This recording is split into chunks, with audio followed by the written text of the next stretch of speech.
Bem-vindos, meus amigos, a mais um estudo do nosso canal, Estudo do Espiritismo. Hoje nós estamos falando sobre a porta estreita, um assunto que está no Evangelho segundo o Espiritismo, no capítulo 18, muitos os chamados e poucos os escolhidos.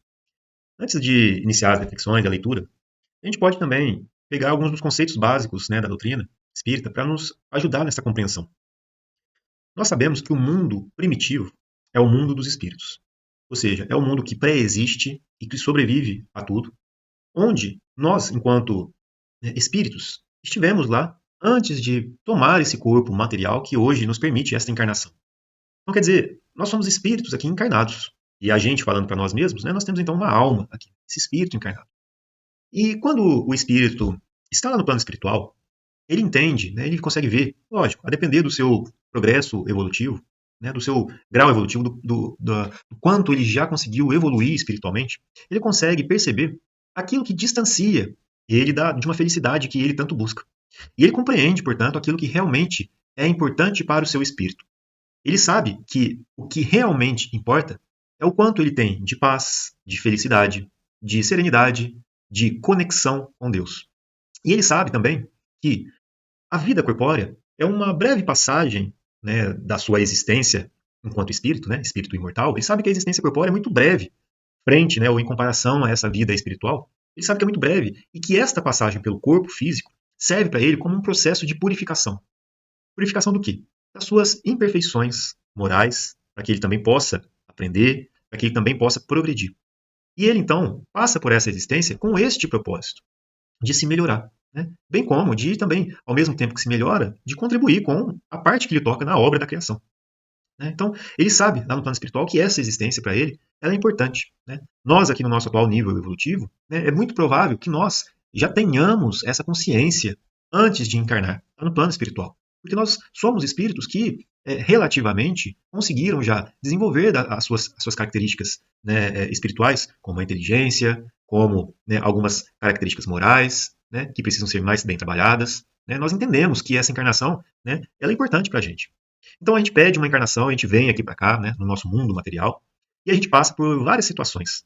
Situações que nos vão permitir um aprendizado mais ou menos dolorido, dada as necessidades de progresso que nós ainda precisamos realizar em nós mesmos. Essa que é a grande questão. É um progresso que nós precisamos realizar em nós, é uma iluminação espiritual que nos compete realizar.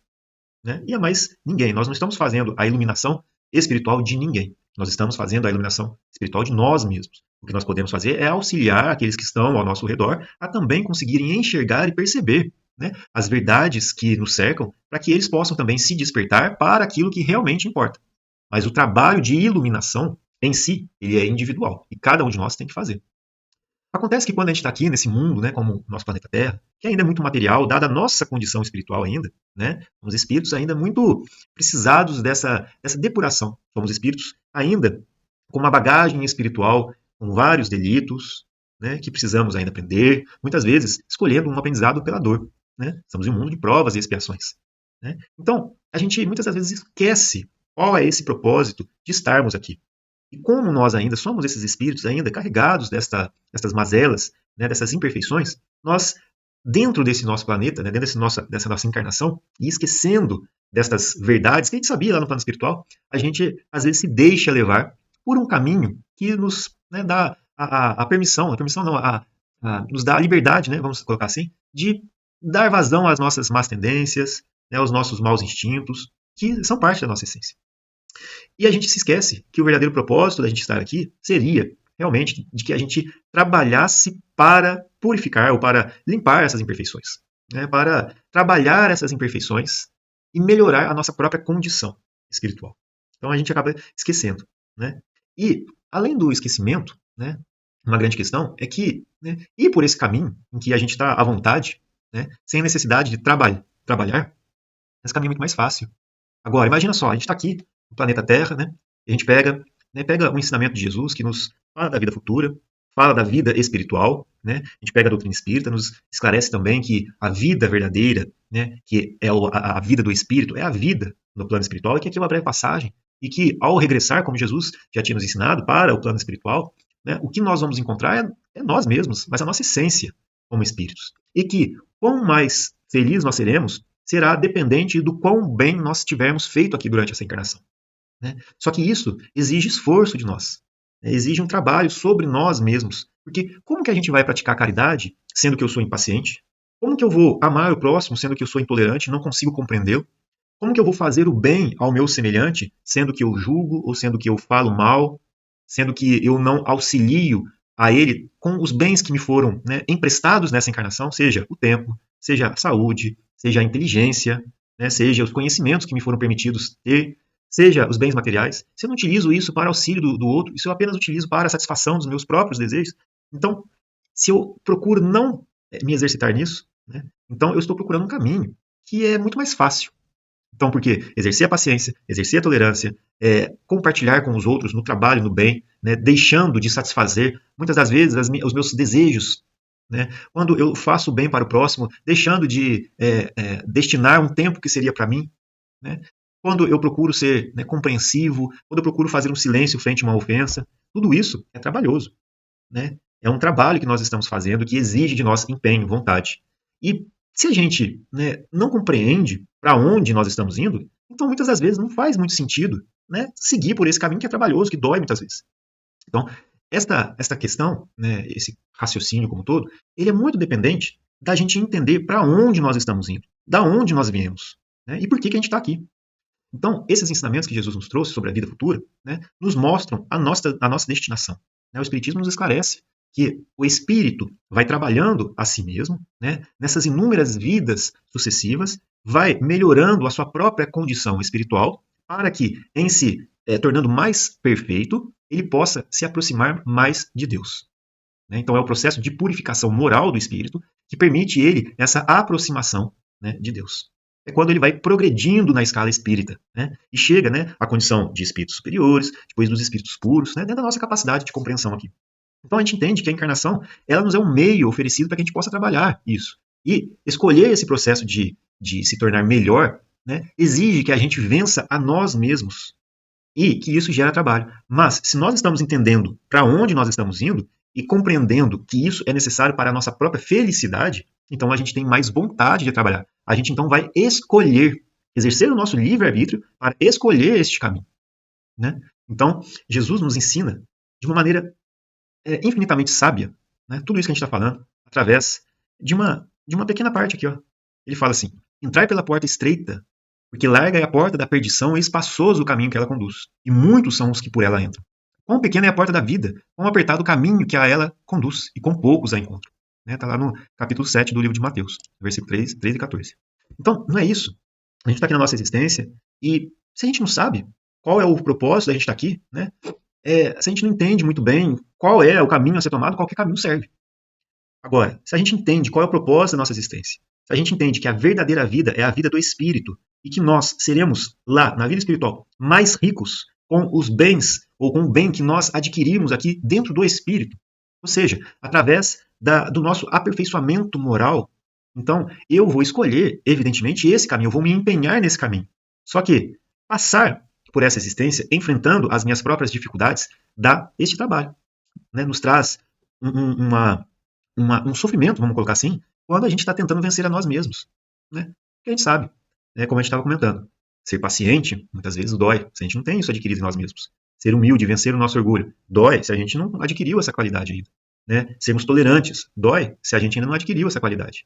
Né? E tantas outras que são vinculadas, né, às imperfeições, vinculadas ao orgulho e ao egoísmo. Então, vencer a essas características que, né, de certa forma, se manifestam em nós, elas são necessárias para que a gente possa adquirir as qualidades que nos vão tornar melhores. Né? Isso tudo está dentro de uma questão de progresso espiritual. Somos todos criados simples e ignorantes. Né? Quer dizer, sem saber, mas todos com a mesma capacidade de progredir. E quando nós olhamos, né, para esse futuro que nos aguarda, nós então compreendemos que o esforço que nós empreendemos aqui, que é breve, ele vale muito a pena para que o espírito possa progredir mais rapidamente. Eu até coloquei aqui, né, umas questões que falam sobre isso, no livro dos Espíritos. Né? Olha só que interessante. Os espíritos, isso está lá na parte da progressão dos espíritos, no capítulo 1 da parte 2. Os espíritos são bons ou maus por natureza, ou são eles mesmos que se melhoram? São os próprios os espíritos que se melhoram, e melhorando se passam de uma ordem inferior para uma mais elevada. Dos espíritos, uns terão sido criados bons e outros maus? Olha só, Deus criou todos os espíritos simples e ignorantes, isto é, sem saber. A cada um deu determinada missão, com o fim de esclarecê-los e de os fazer chegar progressivamente à perfeição, pelo conhecimento da verdade, para aproximá-los de si. Então, esta é a chave para que a gente possa compreender o objetivo de nós estarmos aqui, né? O objetivo da nossa encarnação é de nos permitir nos esclarecer com relação ao nosso destino, né? Para que a gente possa compreender os propósitos de todas as nossas provas, dos nossos desafios, para que a gente possa trabalhar, vencer e progredir, chegando, né, cada vez mais próximo de uma verdade que nos aproxima de Deus, né? E nisso nós nos aperfeiçoamos. Isso é muito importante. Até uma questão, né, do Livro dos Espíritos, que é o objetivo da encarnação. Qual é o objetivo da encarnação dos espíritos? Olha só, Deus lhes impõe a encarnação com o fim de fazê-los chegar à perfeição. Para uns é expiação, para outros missão. Mas para alcançarem essa perfeição, tem que sofrer todas as vicissitudes da existência corporal. Nisso é que está a expiação. Como nós comentamos no começo, ó, visa ainda outro fim à encarnação, o de pôr o espírito em condições de suportar a parte que lhe toca na obra da criação. Para executá-la, que em cada mundo toma o espírito um instrumento de harmonia com a matéria essencial desse mundo, a fim de aí cumprir daquele ponto de vista as ordens de Deus. É assim que, concorrendo para a obra geral, ele mesmo se adianta, né? Então, é muito interessante de pensar sobre essas questões. E Jesus, ele nos traz esse ensinamento, né, ele nos trouxe esse ensinamento de uma forma que a gente pudesse compreender. Ele falou aquilo que nós, enquanto espíritos, naquela época, tínhamos a possibilidade de compreender. Então, ele falou de uma maneira que fosse palpável para nós. Hoje, né, como ele mesmo nos permitiu, né, compreender, ele disse que nos enviaria o Consolador, que nos esclareceria com relação, né, a essas coisas todas que ele havia falado, né, fazendo com que esses esclarecimentos fossem palpáveis para todo mundo, fazendo com que aquilo que nós tivéssemos esquecido dos seus ensinamentos pudessem ser relembrados, e também revelar outras coisas que ainda ele não podia ter falado.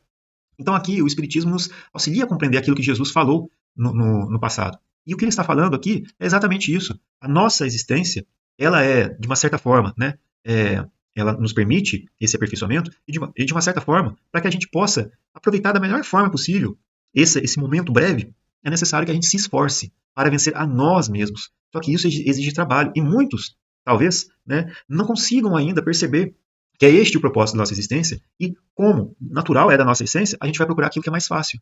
Mas, à medida que a gente então enxerga aonde nós estamos indo, qual é o objetivo, qual é a nossa destinação, aí sim eu posso entender melhor o porquê de estar fazendo aquilo. E aí eu consigo, né, me empenhar naquilo. Por exemplo, se a gente, né, está vivendo, né, e a gente não sabe que tem uma doença, né, que a gente precisa tomar um determinado remédio. A gente não sabe. Se eu vivo ali, né, de uma certa maneira, né, eu vou viver naturalmente, de uma forma tranquila, mas se em determinado momento me aparece uma determinada dor e eu vou procurar saber a causa daquela dor, aí eu vou lá no médico, faço um exame, né, e nesse momento, esse médico, ele vem e te esclarece com relação a uma coisa que você não sabia. Ele fala assim para você, olha, para que você possa continuar vivendo, é necessário que você tome este remédio aqui. Só que é um remédio muito amargo. É um remédio, né, que não é agradável, que vai doer. Só que, se você toma esse remédio, você vai ficar bem. Você vai continuar vivendo, né? É uma escolha sua. Você pode tomar o remédio ou não. Até o momento que a gente estava ali, né, sem ter ido a esse médico, a gente nem sabia que nós tínhamos. Então era tudo normal. Mas a partir do momento que a gente descobre uma nova necessidade, né, a gente enxerga a necessidade de uma coisa, de um remédio, que pode ser muitas das vezes dolorido ou com gosto amargo, mas a gente sabe que isso é necessário para nós, a gente vai lá e toma o remédio. A gente vai lá e toma a injeção. Nós tomamos uma decisão que nos vai trazer uma certa dor por um determinado momento, mas é porque a gente sabe que aquilo ali é essencial para que a gente possa continuar o nosso caminho, que vai fazer bem para nós, por mais que doa e que seja ruim em um determinado momento, um curto duração de tempo. Depois que eu tomo esse remédio, né, a minha condição vai ser muito melhor, então vale a pena. A vida do espírito, que é imortal, essa nossa existência, ela é muito curta, é um instante de tempo muito curto. E que é como se eu estivesse nesse momento agora escolhendo tomar esse remédio que dói ou que tem um gosto amargo. É muito curto frente aos benefícios que eu vou receber a partir de tomar este remédio. Então é isso que Jesus está falando. Para que a gente possa escolher, né, essa porta mais estreita que muitas das vezes nos vai colocar frente a frente com nós mesmos. Né, que nos vai abrir de cima embaixo, vai mostrar para você que a gente ainda não tem paciência, que a gente não tem humildade, que a gente ainda se acha, né, melhor do que os outros, ou que nós, né, vai nos mostrar que nós somos orgulhosos, vaidosos, enfim, são as nossas mazelas espirituais e que agora nós precisamos trabalhar. E para vencer elas é necessário um grande esforço sobre nós mesmos. Então o Kardec nos fala isso aqui, ó. Larguem a porta da perdição, porque são numerosas as paixões más, e porque o maior número envereda pelo caminho do mal. É estreita da salvação, porque a grandes esforços sobre si mesmo é obrigado o homem que a queira transpor para vencer suas más tendências. coisa a que poucos se resignam. E não é verdade? Não é essa a porta estreita? Né? Grandes esforços sobre si mesmo é obrigado o homem que a queira transpor para vencer suas más tendências. Então, essa porta que está separando dois ambientes, né? Um é o futuro, né? E o outro é o passado e o presente. Então, dentro dessa porta, ou atravessando essa porta, sempre, em todos os instantes, nós vamos estar, né, vendo o nosso futuro. Então, tudo que eu planto aqui, tudo que eu faço, tudo que eu semeio neste exato momento, isso vai refletir naquilo que eu vou encontrar nessa porta do outro lado. Então, é como se fosse algo presente em todos os instantes, mas que nos permite, né, estabelecer o caminho que nós vamos escolher, né, aquilo que nós vamos encontrar do outro lado, melhor dizendo. Né? É um caminho que nós escolhemos, mas que nos permite, né, ter diferentes resultados, consequências. Então, é muito importante de pensar nisso. A nossa encarnação aqui, o que ela representa para nós? Qual é o objetivo da nossa existência aqui?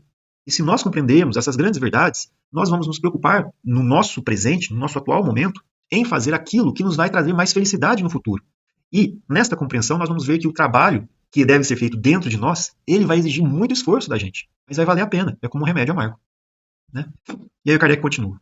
Tal o estado da humanidade terrena, porque, sendo a Terra mundo de expiação, nela predomina o mal. Por isso que pra gente ainda dói. Nós estamos aqui nessa Terra, nesse mundo de expiação, onde aqui ainda predomina o mal.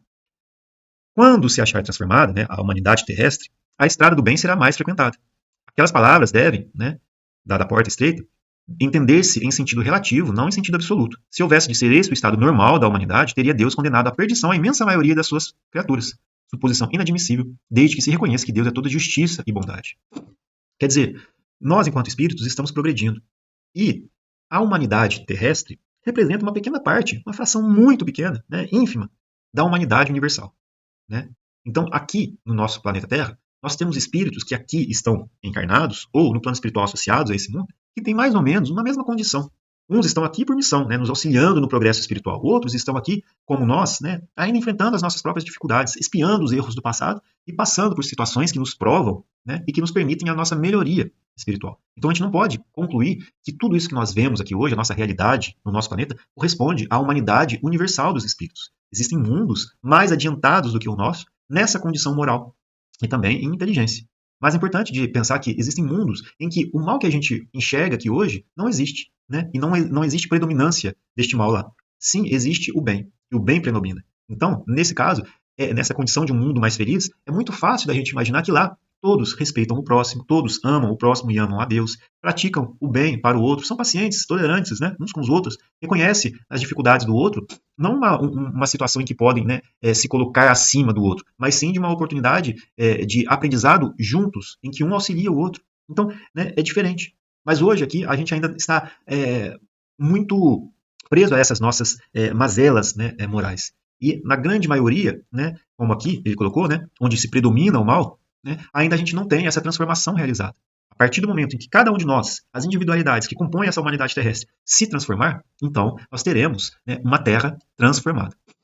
Né? Então, é importante pensar nisso, na progressão dos espíritos e também na progressão dos mundos, coisas que o Espiritismo, né, nos esclarece, mas que Jesus já tinha dito para nós. Né? Ninguém poderá ver o reino dos céus se não nascer de novo, e há muitas moradas na casa de meu Pai, não é isso? E aqui o Kardec termina. Mas, de que delitos esta humanidade se houvera feito culpada para merecer tão triste sorte, no presente e no futuro, se toda ela se achasse degradada na terra e se a alma não tivesse tido outras existências? Né?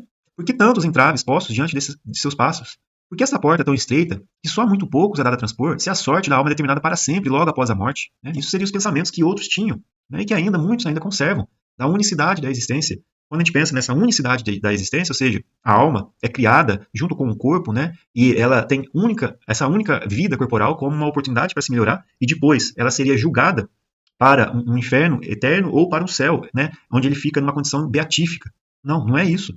Deus é misericordioso, nos dá as oportunidades necessárias para que cada um de nós, neste processo de evolução, em várias existências, possa continuar a melhorar a si mesmo, trabalhando as suas imperfeições, né, ampliando o seu conhecimento da verdade e, através dos esforços sobre si mesmo, em cada uma dessas existências, possa ele se aperfeiçoar e se aproximar de Deus. Né? Então é o que Kardec coloca aqui na frente. Ó. Assim aqui, com a unicidade da existência, o homem está sempre em contradição consigo mesmo e com a justiça de Deus. Agora, com a anterioridade da alma e a pluralidade dos mundos, o horizonte se alarga, faz luz sobre os pontos mais obscuros da fé. O presente e o futuro tornam-se solidários com o passado. Olha só a porta aqui. Né? O presente e o futuro tornam-se solidários com o passado. São as nossas escolhas de agora que nos vão permitir abrir uma porta para um futuro mais ou menos ditoso. né? E só então se pode compreender toda a profundeza, toda a verdade, toda a sabedoria das máximas do Cristo, né? Muito interessante isso. Para que a gente possa, né, finalizar o nosso estudo, nós trouxemos aqui simplesmente essa questão aqui, 117, para a gente lembrar ou relembrar conceitos aqui sobre a reencarnação. Olha só. Em que se funda o dogma da reencarnação? Para que a gente possa compreender tudo isso que a gente falou. Na justiça de Deus e na revelação, pois incessantemente repetimos: o bom pai deixa sempre aberta a seus filhos uma porta para o arrependimento. Não te diz a razão que seria injusto privar para sempre da felicidade eterna todos aqueles de quem não dependeu melhorar-se? Não são filhos de Deus todos os homens? Só entre os egoístas se encontra a iniquidade, o ódio implacável e os castigos sem remissão. Né? E aí Kardec nos explica. Todos os espíritos tendem para a perfeição e Deus lhes faculta os meios de alcançá-la, proporcionando-lhes as provações da vida corporal. Sua justiça, porém, lhes concede realizar em novas existências o que não puderam fazer ou concluir numa primeira prova. Não obraria Deus com equidade, nem de acordo com a sua vontade, se condenasse para sempre os que talvez hajam encontrado oriundos do próprio meio em que foram colocados e alheios à vontade que os animava, obstáculos ao seu melhoramento. Olha só, alheios à vontade que os animava, né? Isso é muito importante, que nos lembra aquilo que a gente estava comentando no começo, né? Esse fato da gente enxergar onde que nós estamos indo. Isso é muito importante, né? Se a sorte do homem se fixasse irrevogavelmente depois da morte, não seria uma única balança em que Deus pesa as ações de todas as criaturas e não haveria imparcialidade no tratamento que a todas dispensa.